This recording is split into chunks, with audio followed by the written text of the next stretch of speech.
I'm ready. We're Good. Not ready for- Flying? No, we're dry. You know, when you retired people. I know. Oh, I know. He retired how long ago? Interested in being right up front. My wife's still working. Christian's like, I'm a little too tall. I'm too tall to sit up here. Well, and now you're gonna have to move. Oh, geez, now you're That was pretty slick. Wow. Musical chairs all up in this. Apparently they didn't like All ourselves. said, then you guys I don't like are, that. everybody's gonna be behind you. You're not getting paid overtime. No. That was voluntary. Yep. Enough of the frivolity. I'll get 6:30. It's time to officially call this meeting of the Mount Vernon City Council, April 3rd, meeting of the Mount Vernon City Council to order. And the first item on the agenda is, are there any changes to the agenda? Otherwise, I'll accept the motion to approve the agenda. I do have a change, it's just a simple typo.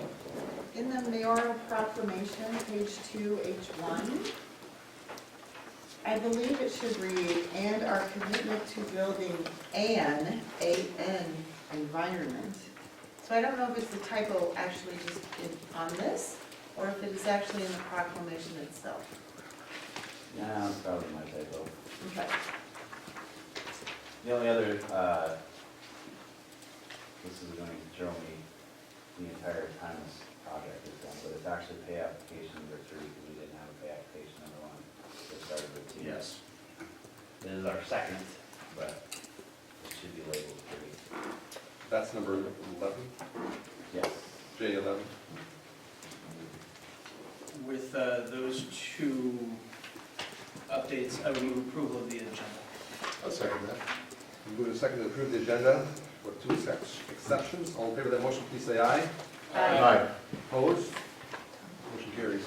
Got to ask Chief Shannon, but are we okay technology-wise? Shortly you will be. Okay.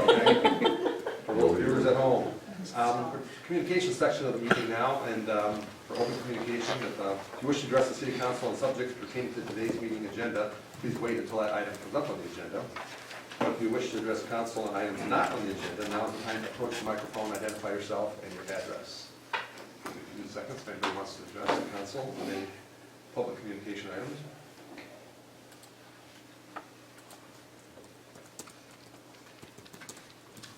I'll assume no one online wants to contribute here. We'll move on after communications to the consent agenda, and we've had a couple of changes to that with the addition of a liquor license, etc. But are there any questions for the consent agenda, on the consent agenda, or are we ready to approve that? I move approval of the consent agenda as presented. Thank you, Paul. Is there a second? I will second. Move to second to approve the consent agenda. All in favor of the motion, please say aye. Aye. Opposed? Motion carries. Got you, Devin. Deb, did you hear us? I do. Okay, thank you. Make sure you're on. Moving from consent agenda to public hearing. Officially open the public hearing. Budget amendment number 1 of the City of Mount Vernon fiscal year 2022-23 budget. And we'll open that public hearing for a few seconds here. If there's anybody that's here to speak to that item.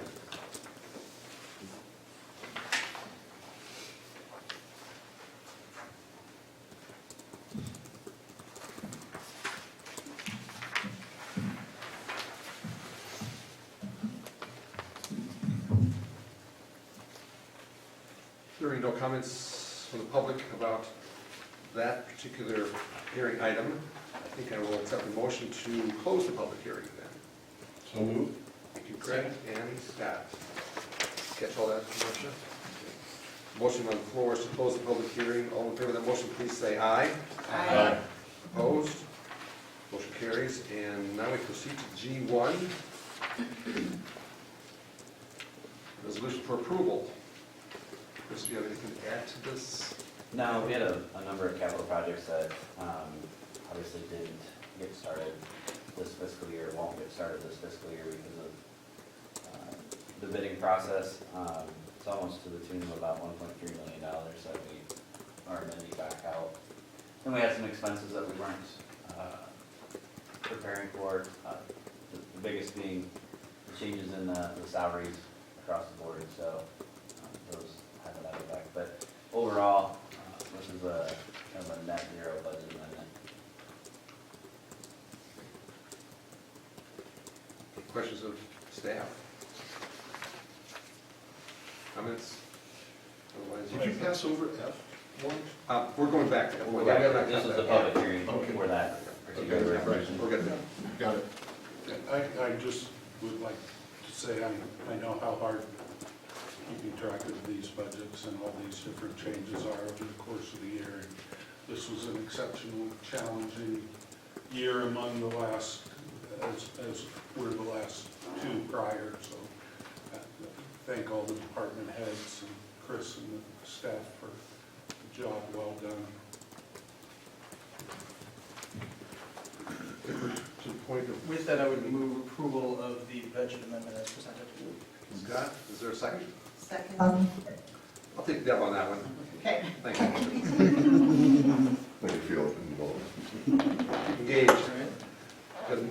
Motion on the floor to approve the resolution for approval on our budget, and that is a roll call vote, so if you are ready, Marcia. Herman, Yes. Turler, Yes. Rose, Yes. West, Yes. Engel. Yes. Motion carries there, resolution passes. Now we're going back to F1. Ordinance amending Chapter 70 Traffic Code Enforcement Procedures in the Mount Vernon Municipal Code. We're at second reading on A Avenue between First and Third, if I remember correctly. Anything change on that since last reading? Questions, So comments? this is the ordinance that increases the parking Oh, I'm spots. sorry, I'm the wrong one. So, no, we haven't received any new verbal or written communication regarding the ordinance. since the first reading.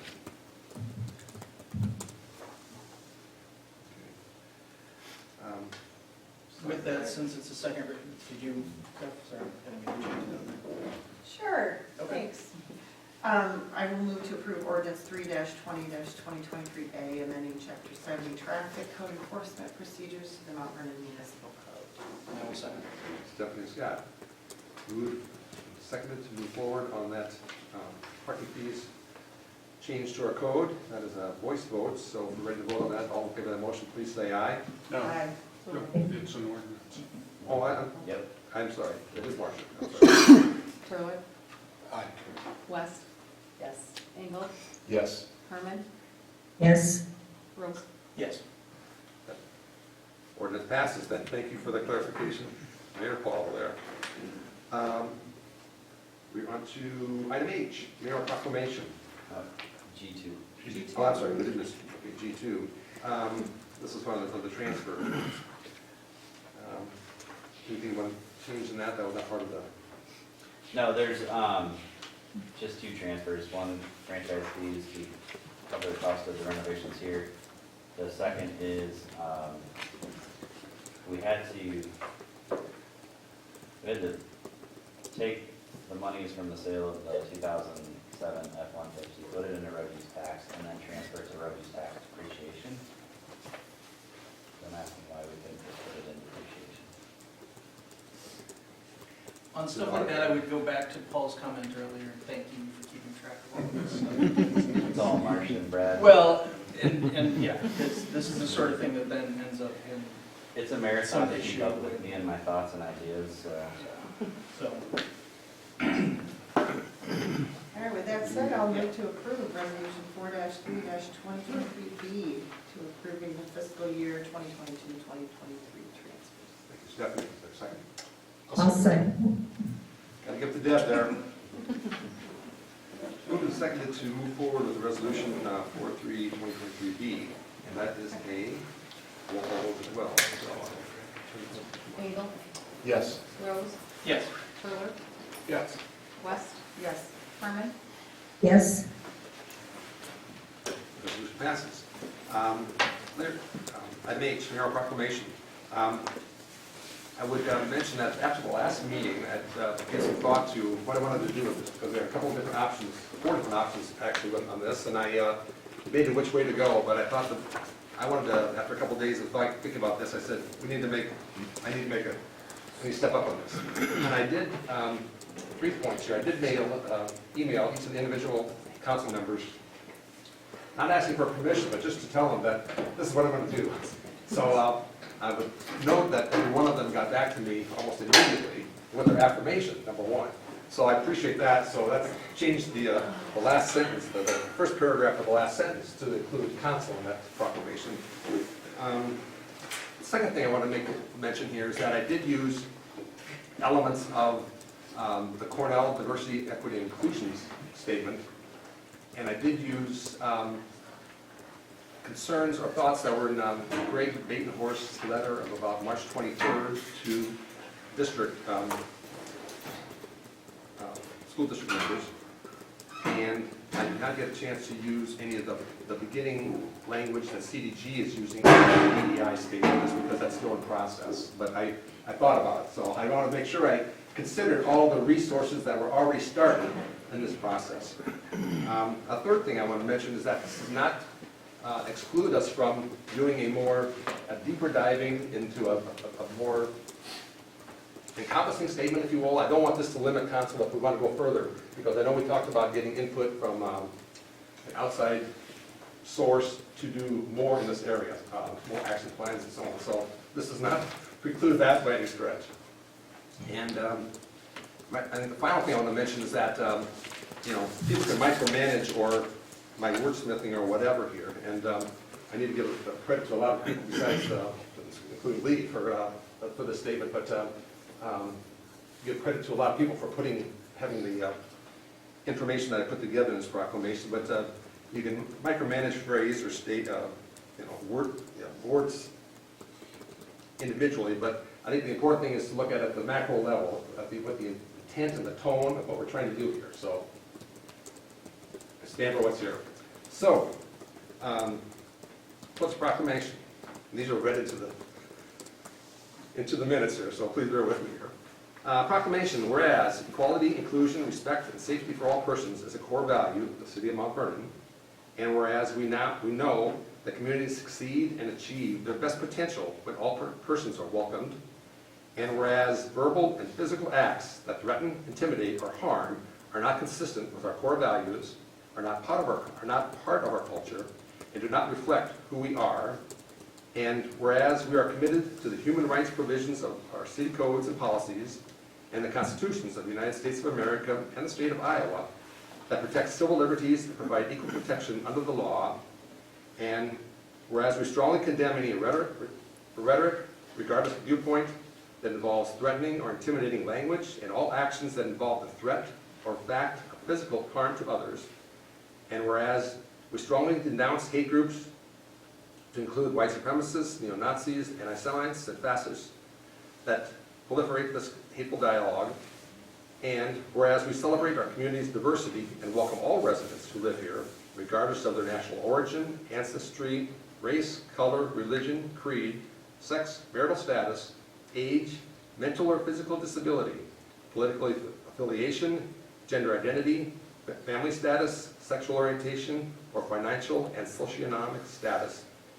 I now, therefore, we, Thomas M. Weisler, Mayor and the City Council of Mount Vernon, Iowa, do hereby proclaim that the City of Mount Vernon reaffirms our community's shared values of compassion, inclusion, respect, and dignity, and our commitment to building an environment and a community in which everyone is valued and everyone has the opportunity to thrive, and we encourage the citizens of Mount Vernon and surrounding communities to likewise affirm these values of inclusion and to turn away from the path of darkness, division, and violence promoted by any person or hateful groups.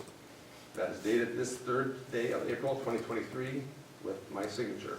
So that is item H, mayoral proclamation.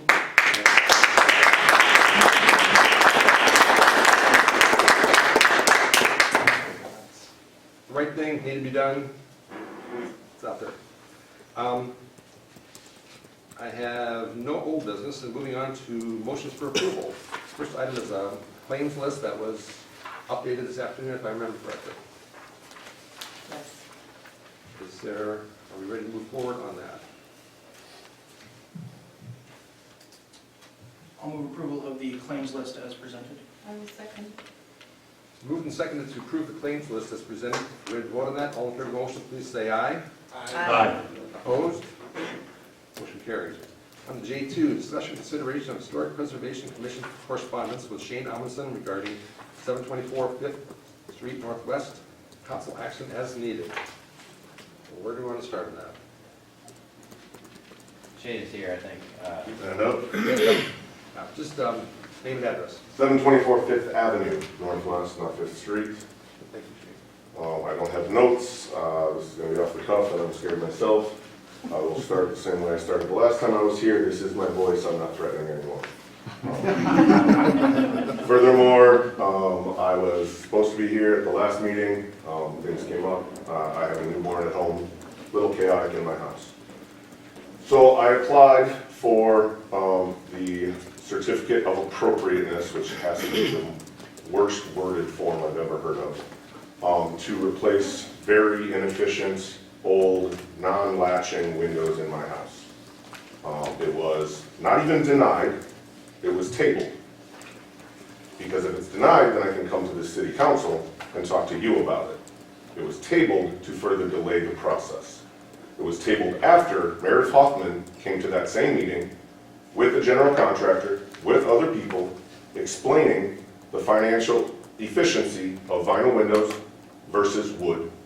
That the extreme weather of Iowa, 100 degrees in the summer, negative God knows what in the winter, is not sustainable for wood windows.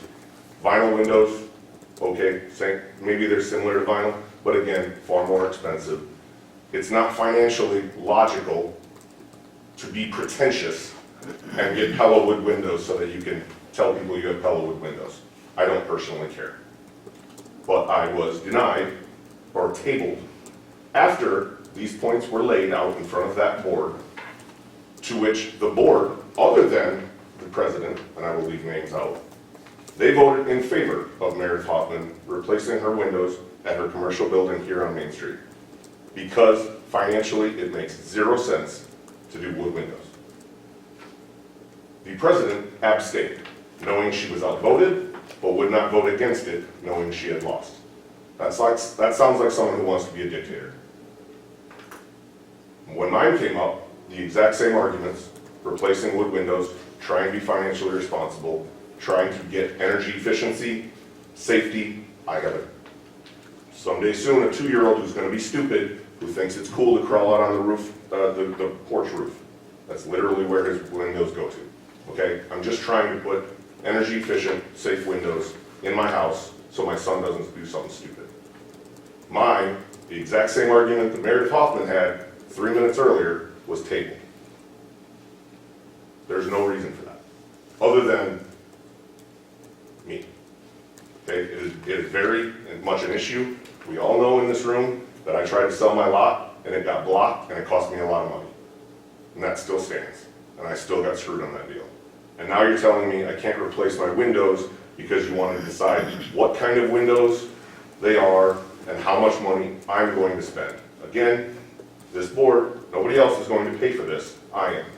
And I'm going to bring up something the last time I came here, but I was done with my time speaking and I respected that. But Scott Rose, I'm going to ask you, because it came up the last time I was here. What kind of windows do you have at your house? They're vinyl. What kind of siding do you have at your house? It's vinyl. What area of Mount Vernon do you live in? Same historic district you do. So I don't even understand why I'm here. We do not obviously have a blanket set of rules for the Ash Park District. We have a pick and choose, pick your nose set of rules as to who we get along with or who we don't. As I spoke last time I was here, the Appleby House, and this is nothing personal to them, directly across the street from the president of that board, is not a historic house. It's a nice ranch with an open concept and an attached garage. I'm not saying it's a nice house, but don't tell me it's historic looking. It would be a carriage house. The garage would be separate. We all know little details that would actually make it look historic. Don't tell me that house is historic, but it got approved. The house just across from Kelly and Dwayne Yock, they're putting siding up. Looks like vinyl to me. I've been told it's wood with aluminum clad. Now, at the end of the day, if it looks like aluminum, I don't care that it's wood with aluminum clad. But I was told by the president of this board that the certificate of appropriateness was filed in 2018 for that house. So is that how slow the process is to get anything done in the neighborhood I live in? That they filed paperwork 5 years ago and they're just now putting that up? Or maybe because of those requirements of what is being expected of them, they could only just now afford it. And I don't know those answers. All I know is, from your words yourself, living just around the block from me and in the same Ash Park Historical District that I live in, why am I here? Why am I being told I can't replace my windows? Stop a second, Shane, you're bordering Yes, sir. on personal attacks. I want to make sure we stay out of that area. I mean, make your point, but let's not get personal. And I'd also like to state that I moved into this house in the condition that it was in. None of that happened while I was on city council, so there was no, and I just want to make clear that that wasn't. And I don't know when those were replaced I wouldn't even either. know how to pull a string. I don't know when those were replaced either, but at the end of the day, in this neighborhood, there is not a blanket set of rules, under any circumstance. The house next door to me does not have a front porch. Pertaining to the possibility of the lot that I tried to sell, one of the qualms with that was that the potential building did not have a front porch. On the other side of me doesn't have a front porch. That doesn't make sense. Like, pertaining to vinyl siding, you have vinyl siding. Pertaining to vinyl windows, you have vinyl windows. I can't understand why I'm having to ask permission to spend my own money on something that other homes in the neighborhood have. It doesn't make sense. And Tom, honestly, I had to work today, I'm taking off of work early, I didn't have notes, you're right. To an extent, I absolutely agree with you, but I have a hard time not being a little personal about this. So I agree with your point and I do apologize. But it is personal. And I'm here not having the money in my pocket to fix these windows.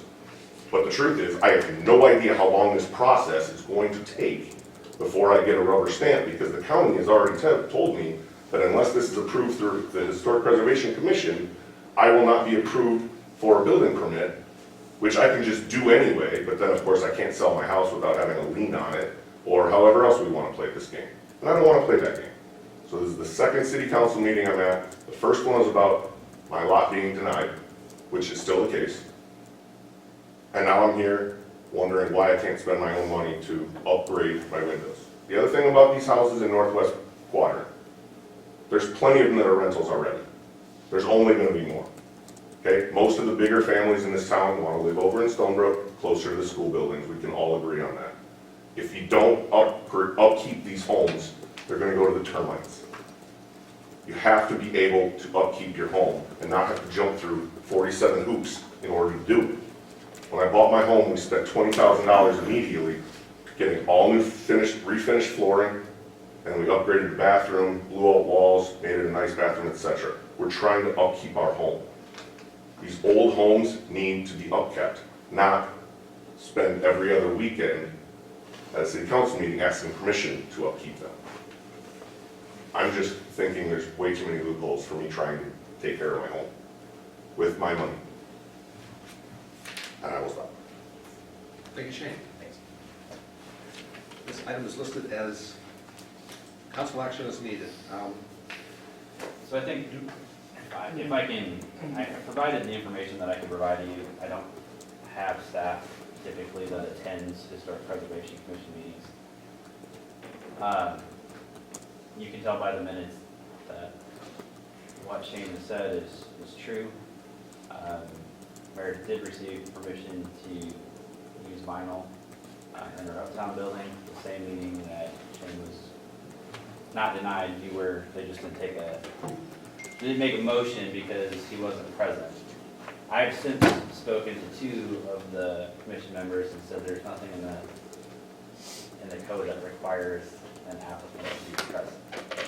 They are to take each application based upon the merits of the application.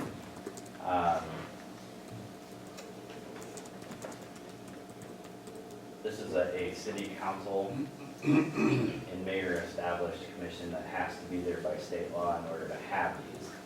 But there is an established set of guidelines that they're supposed to follow, but they take each application on its merit. But I will say that there are other homes in the district that have already established vinyl windows. There are other areas, there are other historic districts that have vinyl windows as well. So it is a little bit more challenging. Technically, by the letter of the law, Shane can't come here and ask for you to review this until they actually take action on it. What I am reviewing is whether or not, for the planning commission, for instance, if they don't take action on something within 30 or 60 days, it automatically comes to the council with just no recommendation. And I'm trying to figure out if that is the same case here, so that they can't hold on to his application in perpetuity. Doesn't make any sense, but that's some of the issue. Well, isn't the fact that there's nothing requiring the petitioner to be present to take action, either approval or denial, when it's presented, enough? Yeah, except for the minutes, right in the minutes, make that statement.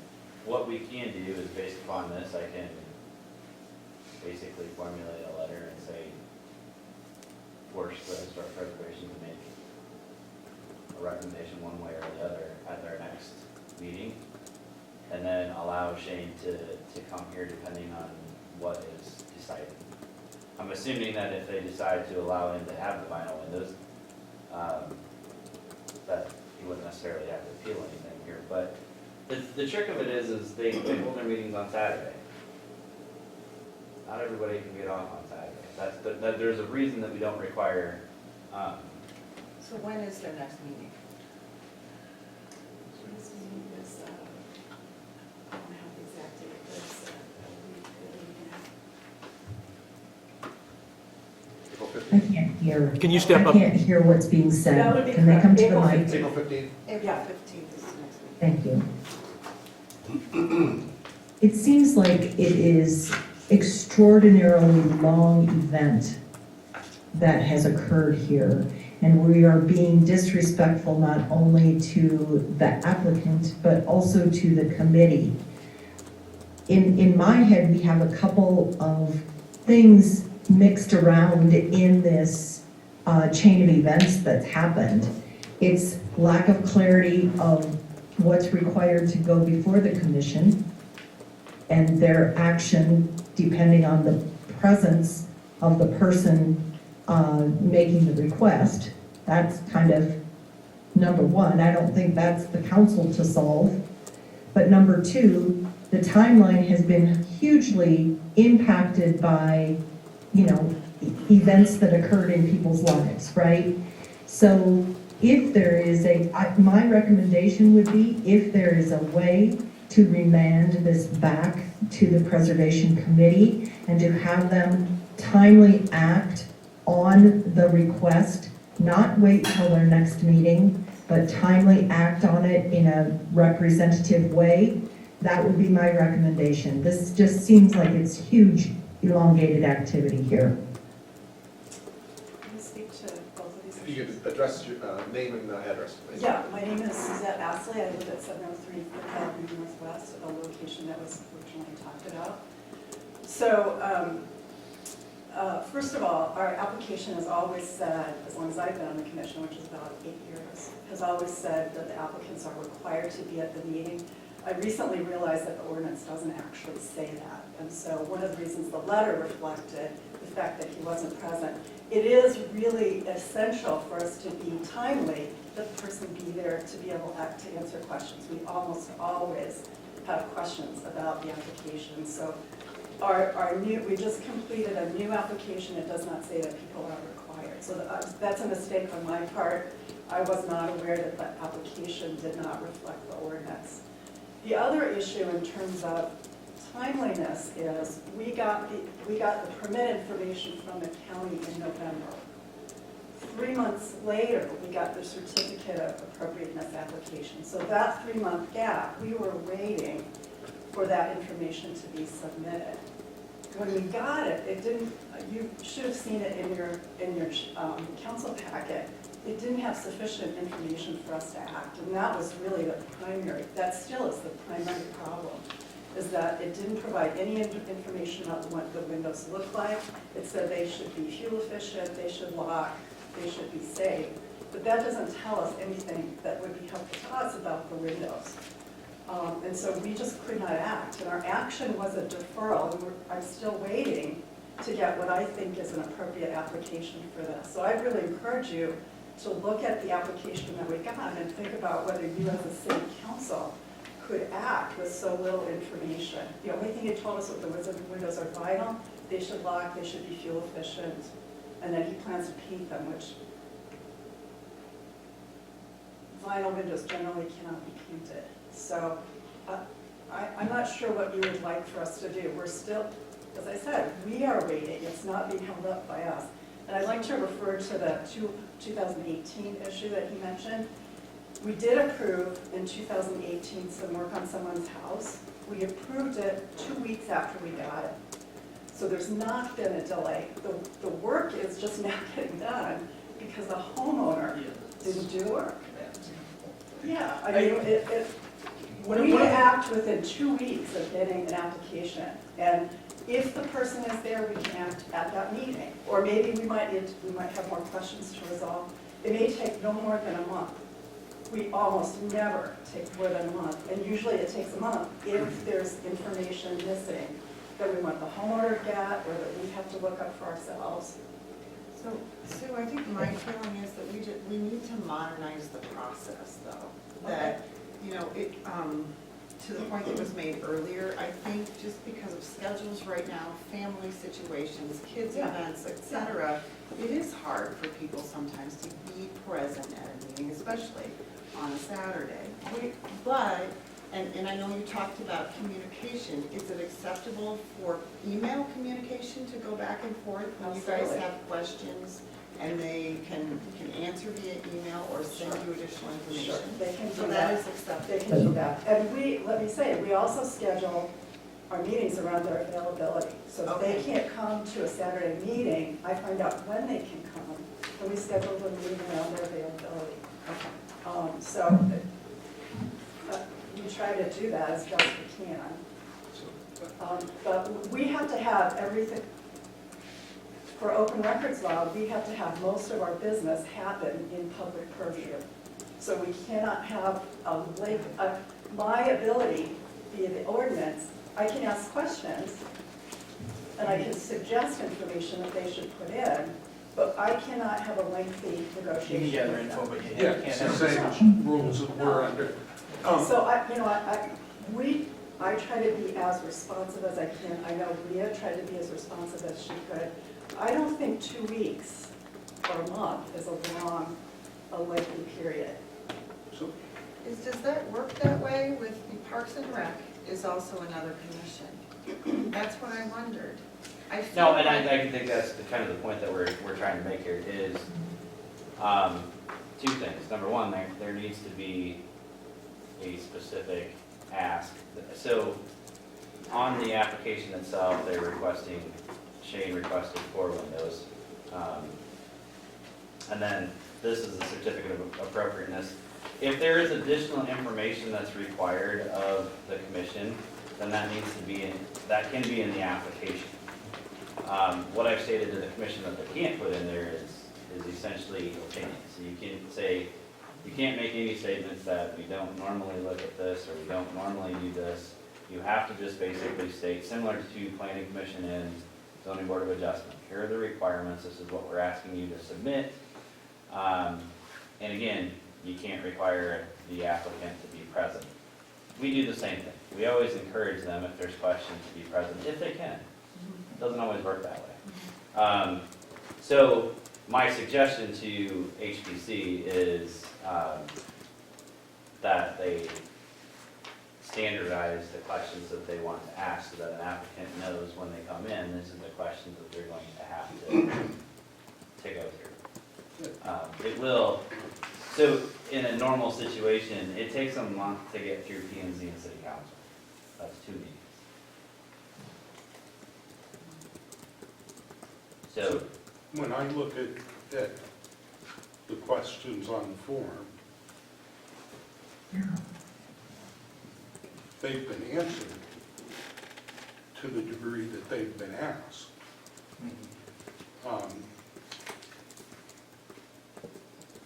So if there's more expected when an applicant is presenting this, that needs to be clear.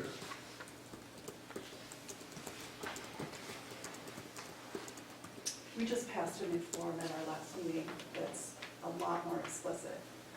And often, I used to write for a living, and often the people who come to us are not professional writers, and they may not be able to make their case. And so that's one reason why us talking to them is really important. I think especially with the downtown building, a lot of information came out in the discussion that wasn't apparent in the application. And so we felt that there was an argument for what they were asking to do. And so I'm hoping that our new application form, I'll be glad to provide it to all of you if you'd like to see it. But I really felt our form didn't elicit the information that we had, that we needed. And our current form, and this one also does on a different page, you might not be looking at the page, but it requests visual representations of what people want to do. And it's hard for us to make any kind of decision when we don't know what something looks like. We don't know how it's going to fit in with the building. But I'm hoping that our new form is better. And if you think we should act on what we have, we can do that at our next meeting. And I won't require anyone to be there, of course. Suzette, I see what you're referring to on page 1, elevation drawings, photographs of the existing building, and attendance at the commission meeting, which we've already discussed, it's Right, moved right, now, right. at That's which the a mistake. application will be considered are required. And they were, I would, say, you're already making some changes, Suzette, it sounds like. Yeah.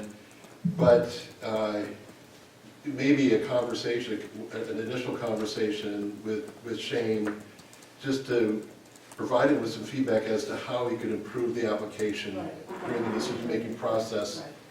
Right.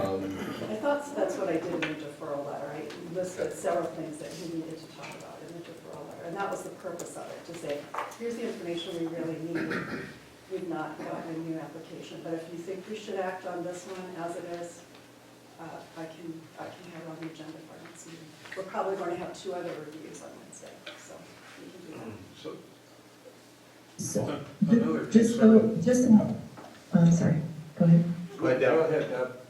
I just wanted to clarify so that there's not a misunderstanding about my recommendation. My recommendation was very much in line with what Stephanie brought up, that is modernizing the process, making sure that the form correlates and asks really what is required for approval to occur or denial to occur. This shouldn't be an elongated process.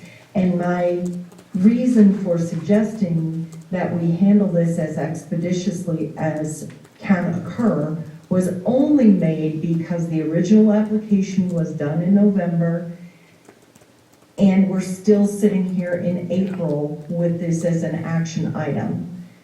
I want to make sure that we're handling it expeditiously. So All I And got in truthfully. November was permit information from the county Fine. on 1 page. I don't know if you want us to act on those kind of things or not, but usually No, what I did I'm was not telling- I scheduled a pre-review. I thought Mr. Amundson could benefit from us doing a pre-review, so we sat down as a group. He came to our Saturday meeting. We suggested some alternatives, but we could not take any action without a certificate of appropriateness application. Let Councilman Sure. Herman finish her statement. Yeah. I'm sorry. And all I was suggesting is that it is handled per the committee's expected activities based on what they get. I wasn't suggesting that you take action just based on an application. I understand that you need to have certain criteria met to make an informed decision, and that does take some time. I understand that. What I'm suggesting is now, 5 months later, I would like to see this matter handled expeditiously between the homeowner and the commission in an informed fashion.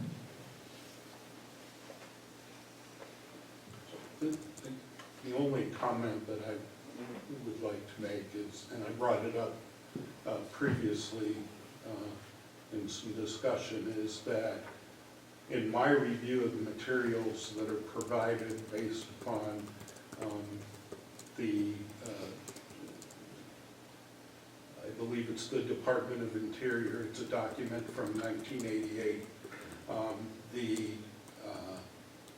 guideline book from the Historic Preservation was printed by a company in Lisbon in somewhere between 2000 and 2002, because that business went out of business in around 2002, 2003.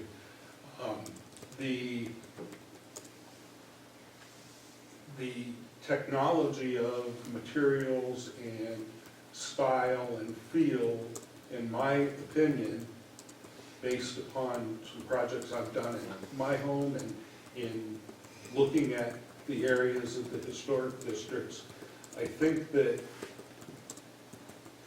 some of the criteria is based upon outdated information. And when I talk about a vinyl window today versus a vinyl window from 1998, they can, I mean, there are people who could look at both windows, a wooden and a vinyl, and I believe based upon the material, if you're walking on a sidewalk or driving down the street, you don't know the difference. And so I would really suggest that we look at those things and look for more appropriate and up-to-date information. We sometimes have a clash of interests when we have a sustainability committee that's working hard on, you know, energy efficiency and those types of things. And yet I fully am in support of historic preservation. It's, you know, the heart of our community in so many ways, but we've got to work to find that balance. And we also need to understand that there's economics involved. And so that's my input. Thank you. I think that the challenge that I have, and the challenge that, you know, personally I would ask the commission to take a look at, and the reason that I would put standards. So my favorite buzzword is arbitrary. Decisions that cities cannot be arbitrary. You can't pick and choose what property you're going to allow certain things to happen. So in that same breath, if Meredith goes through this process for a building down uptown,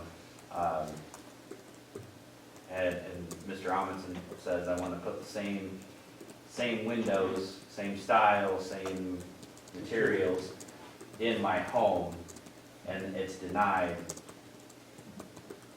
that's arbitrary. So I need, you know, the other thing that I would point back to the commission is those things have to be updated, and past decisions have to be taken into account as to why things were allowed or not allowed. We've set a precedent now, and we kind of have to continue to walk down that path.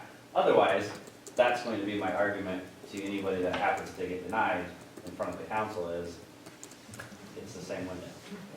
So, if they're going to meet on the 15th, we will be meeting on the 17th. You said 15th, correct? So theoretically, they can have a decision on the 15th, and we can leave this on the council's agenda in case there's question or need. So we could have this whole thing done by the 17th, one way or the other. If that's okay. Suzette, thanks for updating the application and in educating us on that. But we're all adults in this situation here. There's a balance. There's got to be a balance here somewhere between a citizen-based committee and an engaged new citizen to the community. I just read an inclusion statement, not intending it to be on this topic, but it is a statement on inclusion. Somewhere there's got to be a soft landing on this, and I don't know what that answer is, otherwise I present it now. But hopefully between the 15th and the 17th meetings, somewhere we will get to a reasonable soft landing for both parties on this. And I don't vote on this. That's the vote of the 5 people at this other 5 people at this table. So that's my statement on that. I guess I would ask, can we ask for a new application, or do we have to act on what we've got already? you can ask, but he does not have to provide He doesn't have to anything. You provide can anything. ask for additional materials Yeah. if you would like things, but he doesn't necessarily have to provide them. If you don't feel like you can make a decision based upon his application, you can still take action on it, and he still has the right to appeal. Based on the form that was the form at the time, and based on Mr. Turler's comments, did I answer the questions of the form? In your opinion? You did. Okay, did I extravagate? Can I- Did I cover a bunch of details? No, but I answered the questions as they set forth. Okay, so now that the form is completely different, I'm sorry, this is a bridge not crossed. I would rather come before the city council and make my case. I have no desire to So, deal yeah, with this. Chris has established that action should be taken on the form as presented if you don't want to fill out another form. That's established. I will say that the form also does encourage other information submittals, such as manufacturers' catalogs, data, and samples of materials that are optional. So I don't know if you have, brochures or anything like that, but certainly it's optional. You don't have to. But that's, it can't hurt if you have it, but you're not required to do it. So I believe what I heard was that The this will be on application's their been agenda. submitted. The application has been submitted, and it is in front of historic preservation. So regardless of anything else being submitted, they should take action on the 15th. This will be on the agenda on the 17th in case. So Mr. Amundsen would meet his 10-day appeal process. Because it'll only be 2 days. So Yep. I would leave it at that. Like I said, I think it's up to the applicant whether or not he wants to submit any more application or just simply have HPC take action on what he submitted. That's up to you. Any other comments from council? I support Regardless, it. this would be finalized on the 7th. Yeah, I was just gonna say, I support it being on the agenda, because I think we need to have a decision sooner rather than later. Yep, I agree. Thank you for your comments, Shane, and thank you for your comments, Thank you for your Zach. time. Thank you. Moving on to J3, discussion and consideration of pool visibility report. This will be a short presentation, won't it?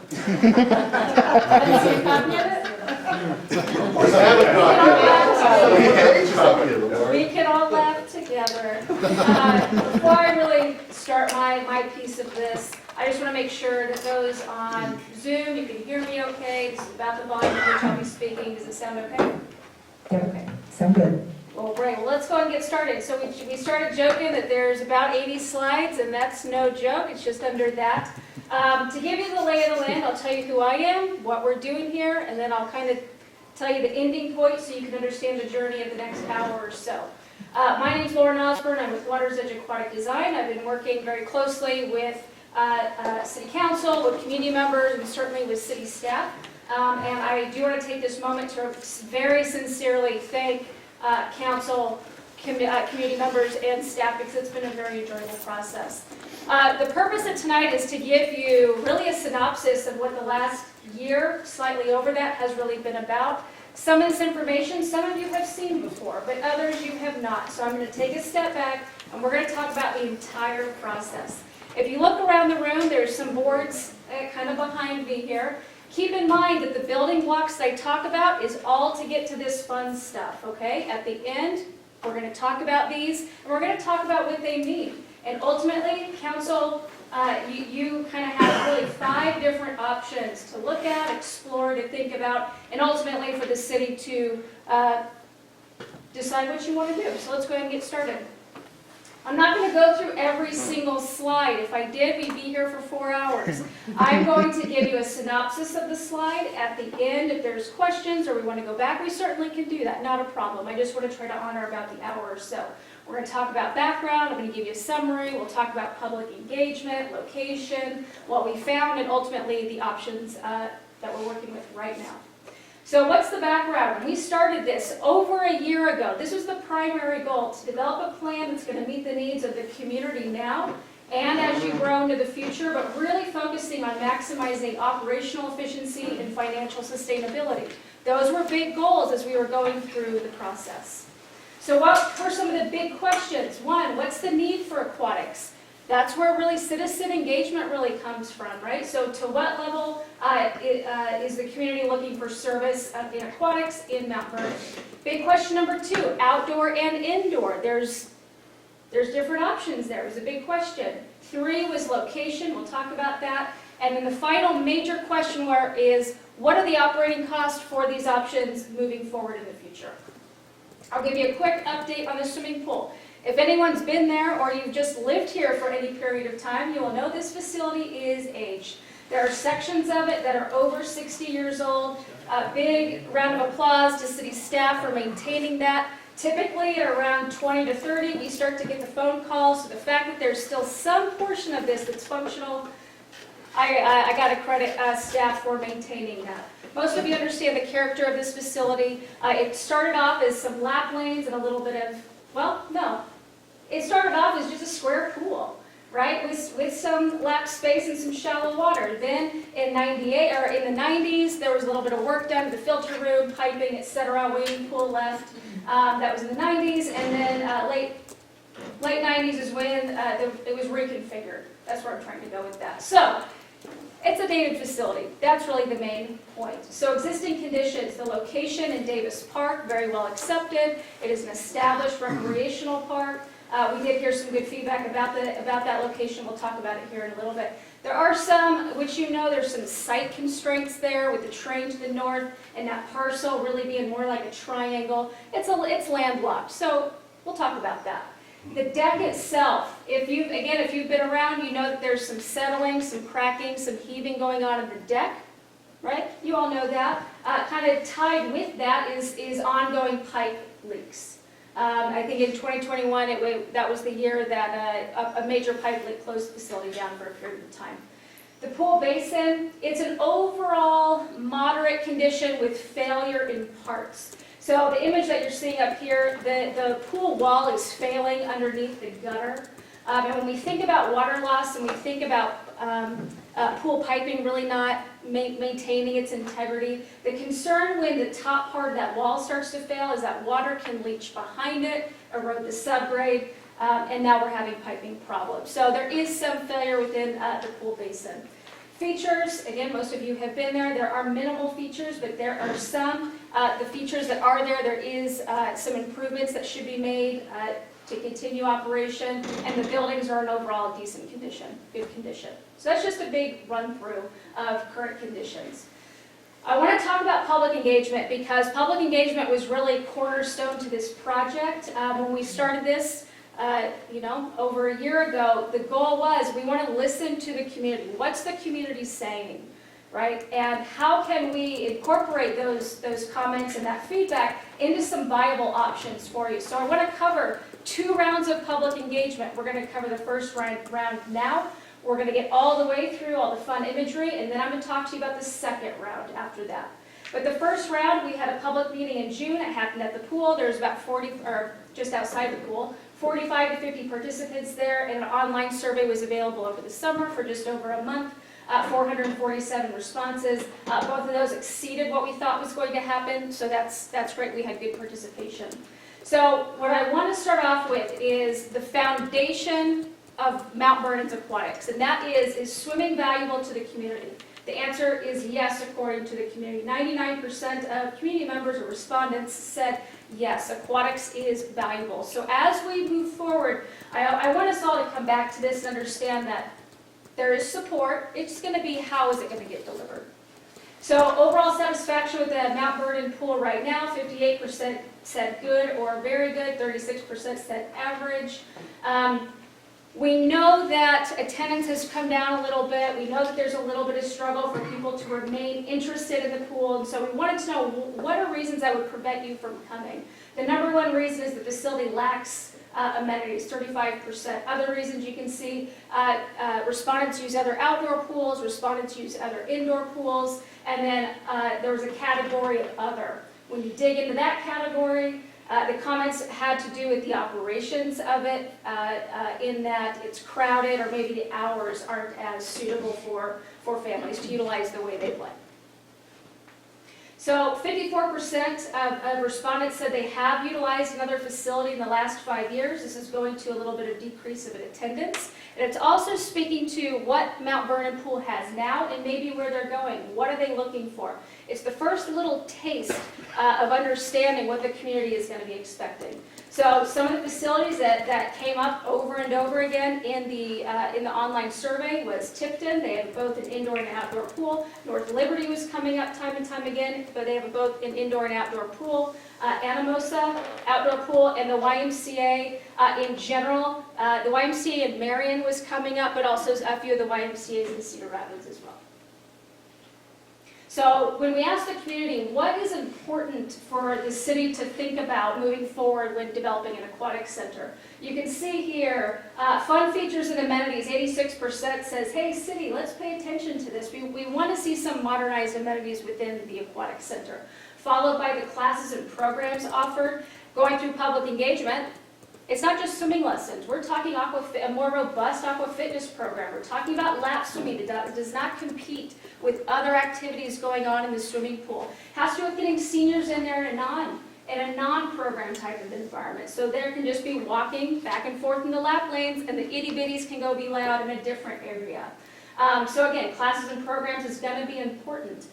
Fees and cost to utilize is also something that we all need to consider. We cannot necessarily build the Taj Mahal of a facility if it is going to cost an arm and a leg to get in. So there's going to be a balance to strike here between really what's desired and then what the fees are going to be for a community member to actually access it. So let's just keep that in mind. And I really think this is going to come, well, I know this is going to come up when we start to explore indoor and outdoor, and indoor particularly at the LBC. So we need to keep in mind that fees and cost to use, it's tied for number 2 in things that we need to be considered moving forward. Why does mine always come in last? Say again? Yeah. Why does mine always come in last? Because everybody knows that cities don't make money on pools. We've all accepted it and moved on. Well, I can tell you, this happens 99.7% of the time. This falls right here, but 99.9% of the time, this is it gets taken off the list and says this is a non-negotiable. If we are going to build something and operate something, it's going to be with cost recovery in mind. So this is common, it's normal, don't panic about this, it happens most of the time. But Chris has already seen I'm what not cost panicking. recovery. Well, and the reason is 60%, that's our job to factor in and make 1 through 5 work. That's right. So it's how can we get here and take all that into consideration and either everyone's happy or no one's happy. Okay, swimming needs. Again, Mount Vernon, you're exploring both indoor and outdoor. We asked this question a variety of ways. We talked about this topic in a variety of ways, outdoor versus indoor. When asked, what do you and your household need as far as swimming and where are you swimming right now? You can see 44% are saying we use both indoor and outdoor equally. 40% saying summer only, 14% are saying year-round only, and the 2%, not sure if any of the 2% are in this room, but 2% are saying, I don't have a need at all. I do know, though, that there are constituents within the city that are going to stand behind, I do not have a need, nor do I support. So we can just expect that. Amenities of interest. I'm just going to kind of blow through these next few slides. They're fun, they're big, they're what you think of a modernized aquatic center for a community like you. Water slides ranks number 1, kids areas, you have a great zero depth right now, you have a nice big shallow space right now. We know that that is going to be a demand for you moving forward. It's an expectation right now because you have such a great space. So kids area is going to be ranking up there. Open swim space, we define that as, you know, me and Matt can just throw that ball around and I can, you know, duck under the water so I don't have to play with him anymore. That's open space, swimming, lazy river or current channel. Those are pretty much one and the same. It's moving water within a basin. Lazy river is what most people know that to be. So those are the top 4. Shade, active features, splash pad, lap lanes, all, this is how they ranked. I do want to focus on the lap lanes a little bit because there's going to be another question that kind of contradicts that just a little bit. So lap lanes is going to be one of the topics that we need to really think about and plan for swim team and also for the general rec swimming, lap swimming, water walking, those types of activities. So although lap lanes ranked last, I don't want anyone to panic about that. It's just how the rankings came out. There's going to be considerations for that when we talk about programs and utilization. This is going to be a bit hard to see, but we already know the community is going to want programs. So what are those top ranking programs respondents in the survey said that they wanted? Lap swimming was number 1. What did I just say? Lap swimming was number 8 in the amenities, but now lap swimming is actually the highest ranked program that community members are interested in. Yes? So it strikes me a little bit that lap swimming space is a little bit of a misnomer because your open swimming area and lap swimming area, to me, are the same thing. It just so happens that the bottom of the pool has, Stripes. yeah. Sure. So in some ways, we're actually talking about the same thing. Yeah, it could be. And we also want to make sure that we're thinking about the length of it. So if there's any swim teamers or if anybody knows anything about swim team, your teams are going to want 25 yards at a minimum. Some communities prefer 25 meters. It just depends on how you're practicing and competing. But 25 yards is the standard. So we just want to make sure you're absolutely correct, but that open space has that 25-yard designation so that they can practice and compete And then appropriately. it comes into operational with hours, et cetera. Sure does. Thank you. Sure does, of course. Oh, I stopped at lap swimming. Pool rentals and birthday parties ranked number 2. So again, when we think about pool rentals and birthday parties, we need to remember who's doing that, what is the purpose. They're kids, they want to have fun. So when we think about the amenities and operations and how it all comes together, we want to keep that in mind. And kind of the third thing that I like to remember when we think about pool parties is revenue. And when you dig into the report, the final report, which I believe you all have a copy, there is a detailed revenue projection in the appendix. That's where we're itemizing out all these individual programs, and birthday parties is one of them.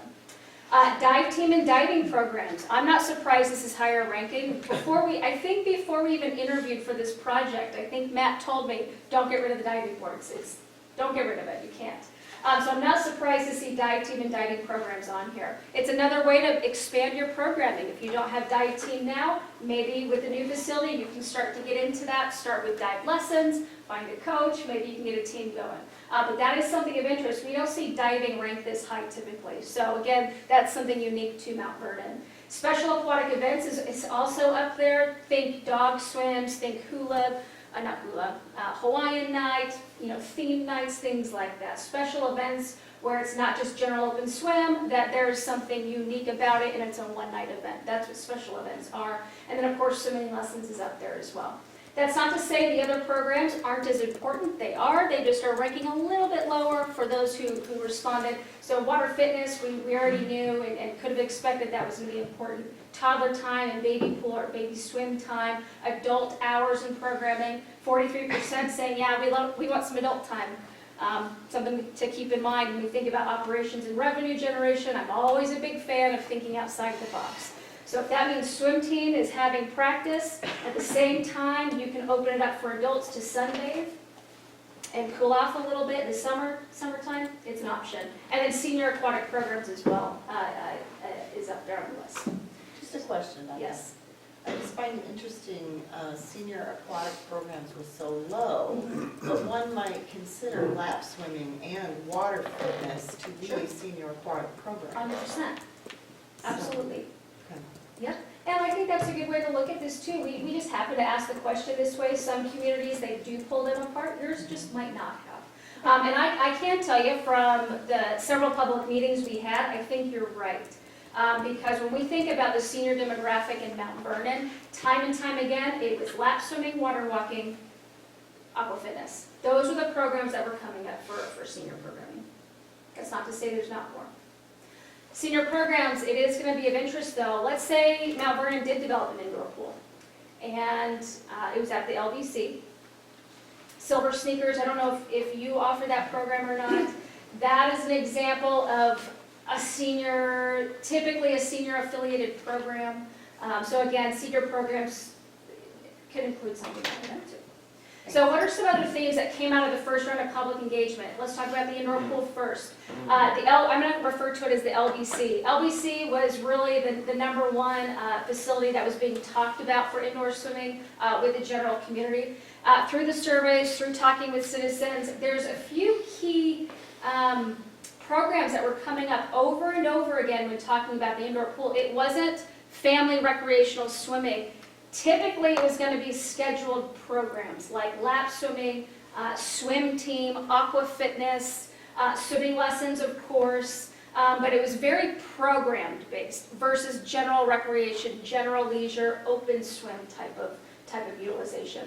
When we talk about the outdoor pool, it kind of reversed a little bit. The preferred location at this time when we were doing public engagement was Davis Park.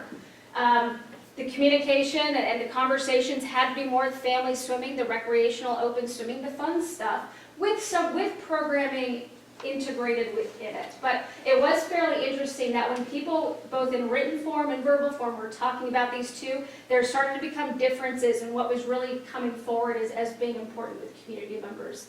And again, at this time, between the survey and talking with folks in person, there's a little bit of a step forward for the outdoor pool.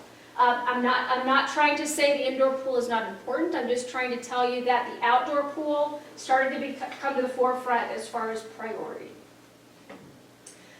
Let's go administrative. I'm going to switch gears just a little bit. We had to get a foundation with what the community was wanting. So now we're going to take a step back to start building to how we got to these guys right here. Let's talk about pool sizing. There is a little bit of information that we pulled together in order to give a recommendation. So the first place we start is Mount Vernon's population. In 2020, according to the census, just over 4,500 population. It's projected between 2030 and 2035, you're going to breach that 5,000 mark.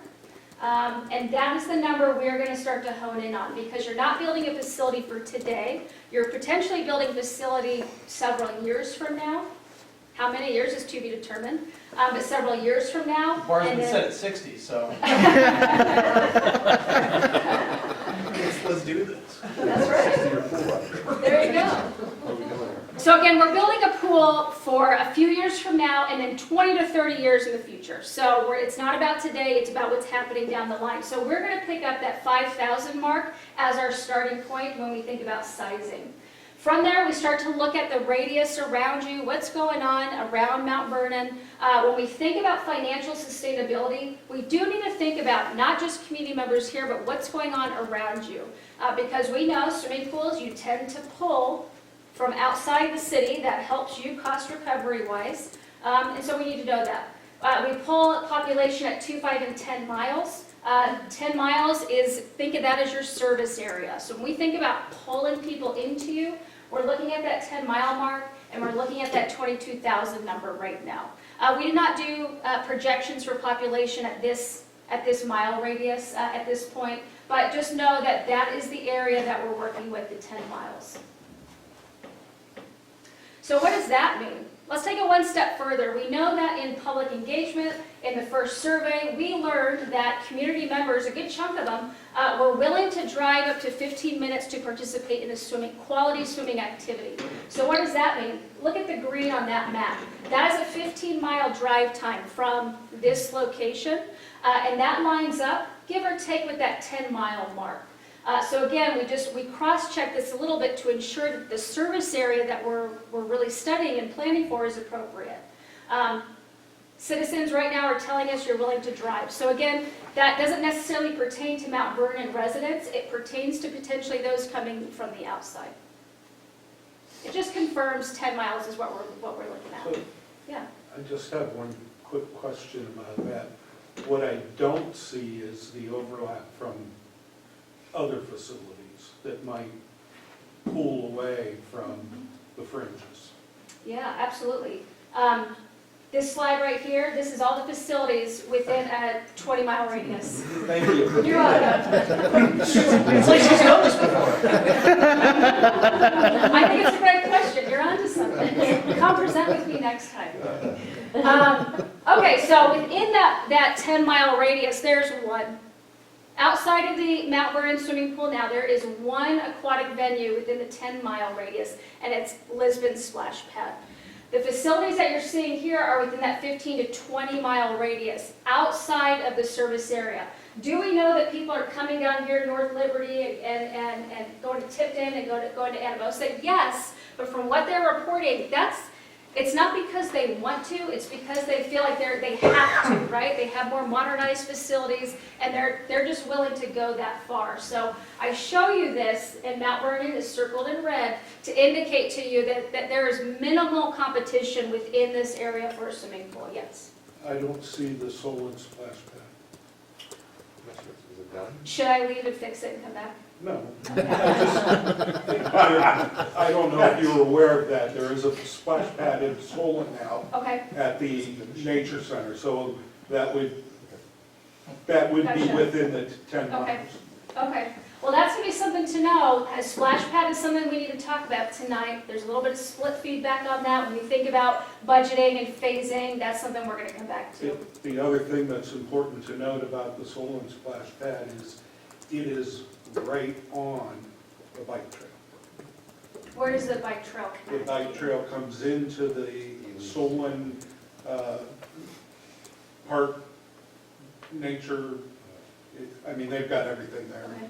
It's where the ball diamonds are, it's where the football fields, soccer fields, and it connects, and that trailway now goes, it's part of the Herbert Hoover Trail, goes up all the way, so connects with Ely through the Cedar River Trail up to the Cedar Valley. So you can literally go from Waterloo to Solon on a bicycle trail. Do you know the character of the splash pad? Yes. It's a little larger than Lisbon's. It has a variety of fun features, and it's connected directly to restroom facilities on the west side of the park near their building where they have functions. Thank you so much. I was Yeah. not aware of that. It's something for us to know because they are right there. So when we think about splash pad here,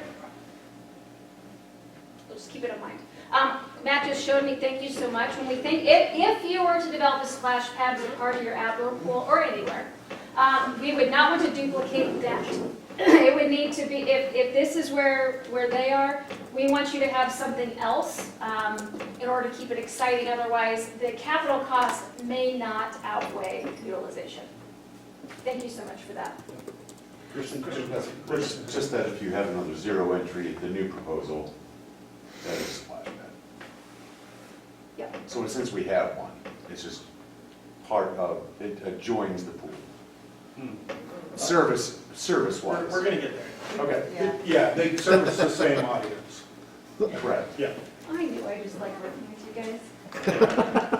Okay, so let's dig a little bit more into the weeds. So when we think, you are in a population category from our perspective of 5 to 10,000. So what we do is we go look at other communities like yours.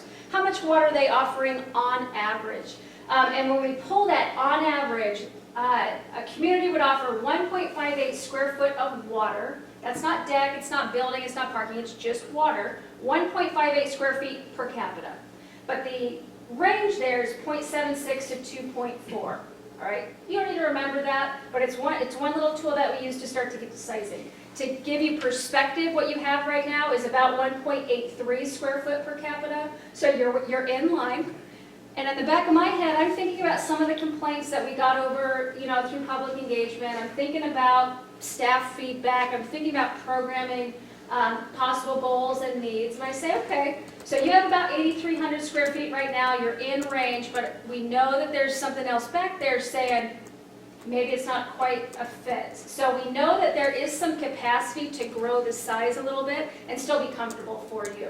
So if we were to take that 1.58 and 1.83, again, it's the average and what you have right now, that would put you in the 7,100 or just over up to 10,000 square feet of water. So this is our new goal now. This is our first target. It doesn't mean it's a smoking gun. It just gets us oriented in a direction to start to develop some options for you. So Yeah. can configuration be a limiting factor as well? Could potentially, when you think about your pool right now, absolutely. So you have size, but the configuration is a Yeah. problem. Thank you. Yep. Because a lot of that square footage is taken up by the diving. It by the is. deep end, and that's not conducive for anything other than that. Not at all. And then you have shallow water on one space with those drop sides, separated by the lap lanes and deeper water, and then you've got zero depth on the other side. Typically, we don't see a configuration like that. We want to keep all those littles together. And your families are going to want that too. That was feedback that we got, that when we're at the pool, we want to be able to see our different age kids. If we're standing in one spot, we can kind of survey the scene and take a look. So it's something to keep in mind. Yeah, absolutely. Let's talk about location. I'm not going to spend too much time on this. We started off this process with multiple locations. Some you may know about, some you may not. Some were thrown out in the first conversation for a variety of reasons. But I wanted to communicate to you that multiple sites were talked about or assessed for the purpose of this project. 2 south of the highway, you got the LBC, Bryant Park, Davis Park, the old football field, and Nature Center. By the time we got, whoa. Everybody close your eyes. Close your eyes. I don't know what happened. So by the time we got to the end of the project, there were 3 final sites. Davis Park for the outdoor pool, Nature Park for the outdoor pool, and the LBC for the indoor pool. Keep Davis Park in mind though, because I'm going to show you an outdoor pool option. That's more than just an outdoor pool. So again, lay of the land is there are 3 sites that we narrowed down to for exploration. When the Water's Edge team went through analysis of these sites, I'll walk you through that a bit, and then here in a little bit, I'll tell you what the community said. We did not disclose our findings or our thoughts to the community. We did ours separately, and we let the community provide their feedback as well. So we did go through an exercise, it's called a site matrix on these sites to understand what are the pros and cons to each of the sites, and we compared Davis Park and Nature Park on various items, including cost, function, and perception. That's all I have to say about that. When we went through this, Davis Park ranked higher than Nature Park. And again, this was outside of public engagement. We actually did this prior to public engagement, so we weren't tainted by that process. And it's because there's some key challenges at Nature Park.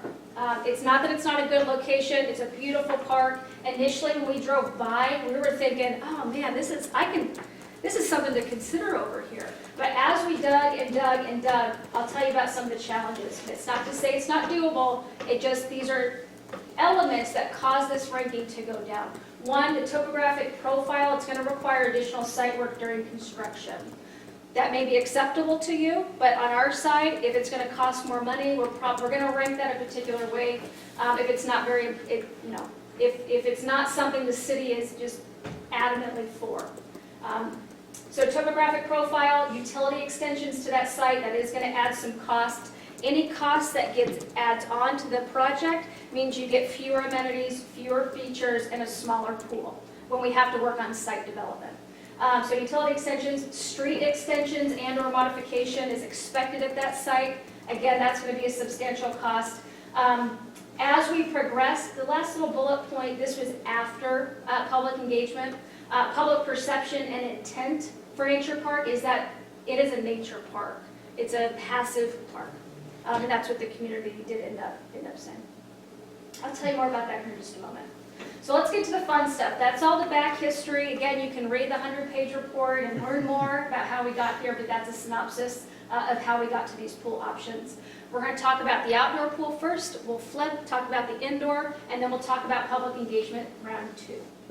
So first option here, this is an outdoor pool. It's a 2-pool concept with a leisure recreational pool that is separate from the lap pool. It's about just under 9,500 square feet, so a little bit larger than what you have right now. And I want to walk you through it. So if you'll notice, we talk about the splash pad, and this is the one that I want to point out. Lap pool, leisure pool, splash pad. So in the splash pad, we don't want to duplicate what your neighbors have. We need it to be a standalone, something interesting that's going to draw people here and hopefully draw that revenue to come with it. So with the splash pad, you see here we have a pretty decent sized play structure on this splash pad. None of your other neighbors have that. This is something unique. Sometimes you'll see this in a body of water. I chose not to present that to you because all that does is eat up water space and cause some complication for the lifeguard and potentially adds lifeguard staff, which we don't want to do. So we pulled it out of the body of water and put it on a deck to where there would be no standing water, no lifeguards needed. Unless you chose to have staff over there, that would be an operational decision, but it's not a requirement. Various sprays within the splash pad. I do want to comment on the splash pad as well. It's an opportunity, and I bring up the opportunity because it's going to talk. It's affiliated with location. So when we think about a splash pad, I'm going to come back to what you just said. When we think of a splash pad, typically when we talk with communities, we want it to be hyper flexible in that if the swimming pool is open and you pay admission, membership or daily, you have access to that. But when the swimming pool is closed, whether that's in May or later, after Labor Day or before the pool opens for the day, with fencing and gating around these things, you can flip-flop gates and allow that to be open to a park, let's say, for free, and people can come and go as they please, and they have no access to the swimming pool. And like I said, when the swimming pool opens, you want to benefit the people who have paid, close it off to the park, and now you're going to utilize it as a part of the swimming pool when you've paid your admission. So I'm glad you brought that up because it is something to consider if you were going to do a splash pad. In your report, you will notice or you'll see that that's an example of something that could be phased over time. If we end up in a position where we do have to be watching the budget and we need to pull back a little bit, that's a great place to start because you could develop that in the future, or you may never do that, and that's okay too.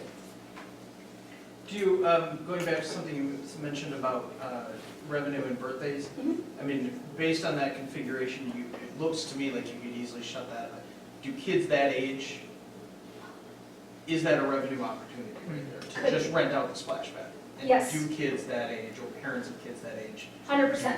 And you'll notice where we put it.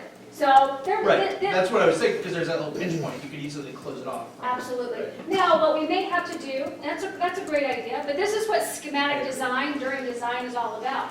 You may say, yes, we want that as a revenue opportunity, but we don't with the swimming pool. So it may mean that we want to reconfigure concessions a little bit, make concessions a little bit easier to get to so that you can do that. And is it a revenue generator? Absolutely. And I think community members, staff, council, we all need to be thinking about the revenue generation so that Chris over there Can sleep in that. can sleep in. Yes. I'm sure you're probably going to get to this at some point, but how do we facilitate parking for that much bigger of a? I'll show you a site plan here in just a moment. Okay, sorry. No, you're good. You're good. These are great questions. So leisure pool, zero depth and shallow spaces included, various sprays, underwater bench, current channel, water slides. All these types of more modernized amenities are included within the leisure pool. And again, this is the leisure pool, the pool down at the bottom. It's shallow water everywhere. Jumping over to the lap pool, it's a 6-lane, 25-yard lap pool with diving, climbing wall, basketball goal, and an ADA ramp. I do want to comment that I put the ADA ramp in here in consideration for lap swimming, water fitness. Not everyone can get in and out of a body of water easily, which is why we added an ADA ramp here. If you were going to have swim team here, you may get some feedback that says that ramp is going to cause a slower pool. Our response back to that is this pool is a flexible pool. It's not just for competitive swim team, which means we have to get people in and out of this body regularly. But it's a consideration that if you want a fast pool for swim team, we may have to look at another method of entry other than that ADA. But typically in community swimming pools, you're going to see accessibility be kind of at the forefront of priority. Just for a statement. Yeah. Can I ask about that slow? It's slow for the home team and the competitor, is it not? It's actually only slow for the competitor. Perfect. And on Tuesdays. It took me a moment. I don't understand what's the knock on slow? I mean, So when you have We're time, grooming Olympians here, Yes. Christian. if you have Against other kids, pools compared to other pools. if you have kids who are on a USA swimming team and they are trying to make time, meaning shave even milliseconds off, they want a pool to be fast. They like it deep. They like to have lane lines that kind of stop water movement amongst the lanes. They like particular gutters because they stop movement of water amongst the lanes, those types of things.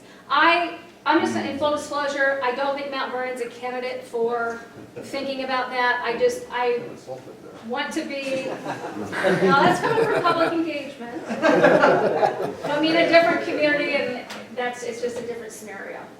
You're looking at community recreation, swimming, and programming. So I want to comment on this one. So we designed this one not knowing what the city was going to be able to do, what community was going to want. We set this up in a way that whether it's initially or in the future, the lap pool could be enclosed. So if, again, you don't have the capital funds or you're not ready to do that, and I think being ready is a conversation. Ready not just in finances, but in year-round staffing, in year-round utilities, in the 365 days that an indoor pool is. Not every community is ready for that off the get-go. So I wanted to give you an option that said, okay, you may not be ready for it now. Let's start here, but let's give you the option to enclose it if you want to, or when funding becomes available.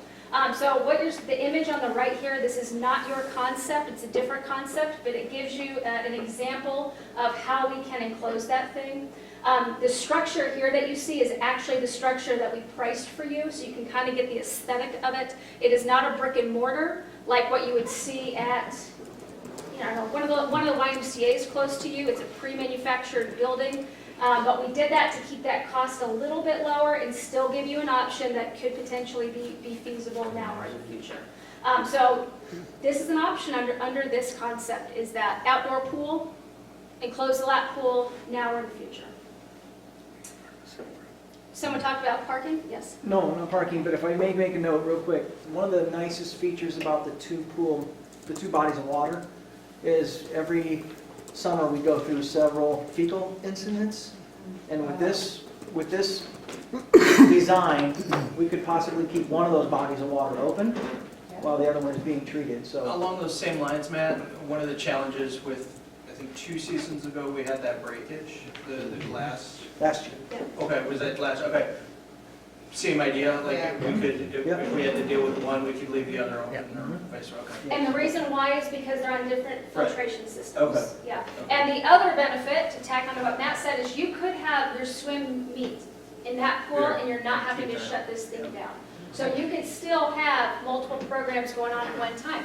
You could also say, hey, Katie's got a big swimming lesson programs at night. Let's put the swimming lessons there. Keep this one open for open swim. So again, hyper flexibility in how you choose to operate. You brought up parking back there. So again, this is that concept at Davis Park. You can see it fits pretty well. The intent is that we would basically remove the existing pool, bathhouse, and parking lot, shift the pool to the south, put the parking to the north where the pool currently is. So there's quite a bit of space on this site. Now, if your population were to get to 20,000, 30,000, could you grow at this location? It would be difficult. So because of how this site is landlocked, it would be a little bit of a struggle to add on in the future, but there is a little bit of wiggle room here. Any facility at Davis Park is going to impact the existing playground. There's really no way around that. So if a pool were to go back at Davis, we all would need to think about what to do with the playground. Would you replace it? What would that look and feel like? This is the same pool, it's a little differently configured because of the existing walkways that are there, but in essence, it's the same pool, and you can see it fits at Nature Park well. And this is all about testing the site. Can this idea even fit at the site? If no, it's not a good option, and we would need to adjust it, but both sites can accommodate that. Outdoor pool concept B, this is a one pool concept. I'm going to breeze through this one because the major difference is, well, there's two major differences. One, there's no splash pad affiliated with this, but think of the splash pad like an a la carte item. You can put that splash pad wherever you want, at any point. So you just are not seeing it here, and you're not going to see that reflected in the pricing on this. So that's one difference, and of course, the one pool concept, that's the other major difference. There's some subtle differences, but those are the big ones. So again, all similar features to what you already saw, except this area here, right there, that's more of an active zone. So that could be a water walk or something else that's pretty active for the kids in that general space. And because this is a singular pool, the lab portion couldn't be covered, is that correct? Like the previous one, or could it? Cover, you mean with a pool cover? Yeah, well, like So, enclosed. enclosed. Correct. The building. This option, you would not be able to. You could, I mean, yeah. you won't want to. No. No, you can't. Fair enough. Okay, so again, very, very similar features. It's really the makeup of the features that differentiates concept A and B. So again, I want to show you at Davis, it fits just fine. Similar adjacency of the parking lot and the swimming pool, and at Nature Park. So again, both of these fit just fine at either location. This is probably a little bit hard to see, but what this graph is indicating, we're comparing these two. So I'll verbally kind of go through this. So the first thing is, we did do an analysis of the existing pool just so you could know what would it cost just to keep this thing going for a period of time. Ideally 20 years when we do renovation. 1.5 to 2.5 million is the magnitude of cost to repair what you have, although that is only addressing some concrete failure and replacement of the gutter and a little bit of piping affiliated with that. It does not take into account the known voids that are around the swimming pool or any additional work once you start to dig into the subgrade. That cost estimate does not take that into account. It also does not add any new amenity. It does not change the bathhouse at all. That is really just for gutter replacement, a little bit of piping affiliated with that, and some deck replacement as well. So when we think about feasibility and what's the best fit for this community, I want you to know that that's kind of where you're sitting to keep this thing going. Outdoor pool A, that's going to be the two pool concept. I break off the costs a little bit because again, there's some a la carte things related to that one. If you take just the outdoor swimming pool without the splash pad, you're in that 9.5 to 10.8 million for that. Splash pad, we could go small or big. So I gave you the 500,000 to $1 million on the splash pad, and then to enclose that lap pool with the structure that I showed you at the size that we're working with right now, that's between 3 and 3.5 million for A. At the very end of this, you're going to see all options together. So don't worry about writing all down right now if you don't want to. Anticipated expenditures for that item or option is $227,000 annually to operate that thing with a cost recovery of 75 to 80%. Cost recovery, if you're not too sure, that means the amount of revenue you bring in comparison to the expenditures that go out. So if we are under 100%, that means the difference, it doesn't quite work like this, it's just the easiest way to explain it. That difference needs to be made up somewhere, typically by the city's general fund. So again, that's something Chris is going to care about because he's allocating general fund dollars to other projects as well. We want that cost recovery to be as close to 100 as we possibly can so that other city projects can occur. So, two questions vaguely related. So adding the, are there cost benefits to adding the cover when we build it initially? Or is it not a significant enough amount to bother with? I mean, That's a great question. I have multiple ways to respond to that, so I'm just gonna kind of rattle through my initial thoughts when you asked the question.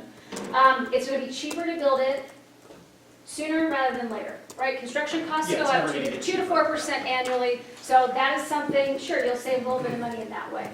We're gonna get to indoor pool and cost recovery there, so there is not gonna be a benefit to enclosing that, because we already know cost recovery on indoor pools is much lower than outdoor pools. Okay. Um, That was gonna be my next question, because that 75 to 80, my other question was gonna be then, if we cover it, does that go to 85, or does that go to 60 to 65? You're gonna see that drop That's down. kind of. Just because running an indoor pool is expensive between the staffing, you always have to have staff there anytime that the doors are open, and utility costs, primarily electricity and gas. To heat a body of water like that year-round, it's expensive. And Say again? chemicals. And chemicals, yep, and chemicals. On top of, and this is where I said the city has to be ready. It's not just the finances, is Matt and his department ready to take on, and I don't say that one way or the other, but that is something that communities typically talk about is, are we ready for the 365 day a year?